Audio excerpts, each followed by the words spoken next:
been a little less than 24 hours since the news broke about the passing of Eddie Van Halen. And I got to be honest. When I first heard about it, I didn't believe it. And there was a rumor, a very, very similar rumor going around earlier this year that obviously turned out to be a hoax. And this one, I assumed it was it was another, it was that same rumor making the rounds again out there on the interwebs. But unfortunately, the tweet from Eddie's son Wolfgang confirmed that this time around it is in fact, this is the real deal. So, and it this one hit me hard. Matter of fact, I can't recall the last time a celebrity death, a celebrity's passing hit me like this, but this one really, really did. And,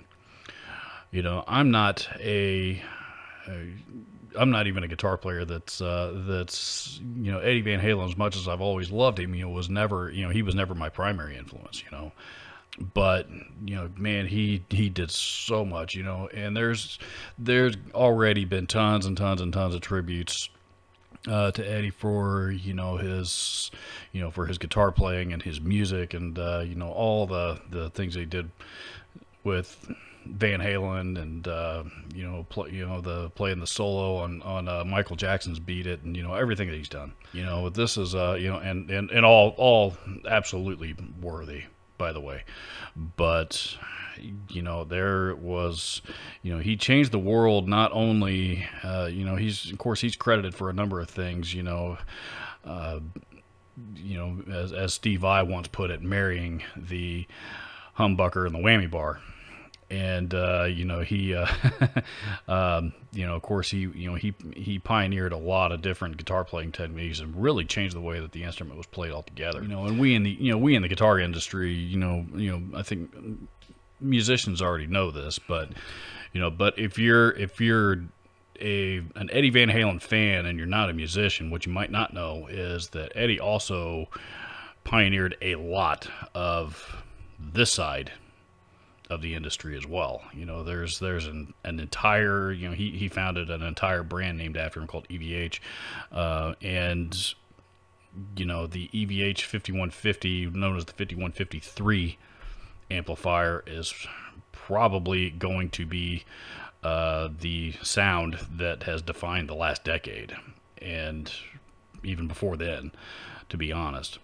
Not to mention all the innovations made with all of his guitar designs, and the way that he used various different effects, stuff like that. This is a gear channel, which is why I'm talking about this, because I think it's equally as important. Of course, nothing.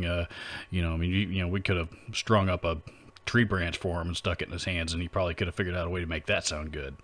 He did a lot for guys like really for guys like me, and for somebody like me who's always respected Eddie Van Halen, but my playing style is wildly different from really just about anything he's ever done.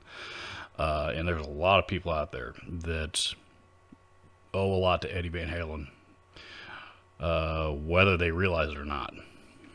A lot of people, mostly people from a generation older than me, seem to think that Eddie Van Halen was the last true guitar hero, and I don't necessarily agree with that, but I can certainly see where the argument comes from, because there were kids everywhere, especially in the 80s, that were just flocking to music stores because they wanted to learn to play guitar. They wanted to be like Eddie Van Halen.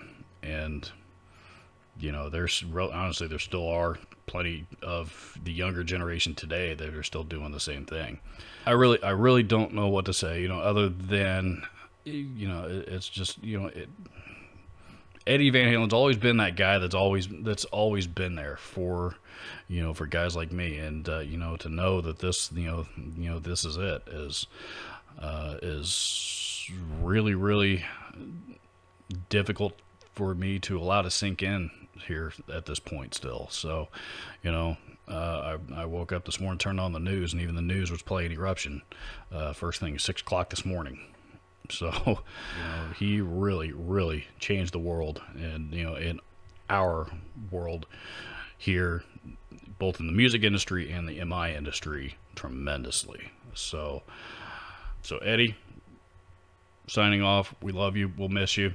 We can only imagine what you and Jimi Hendrix and Michael Jackson and John Bonham and who knows who else are all cooking up for us for when we arrive.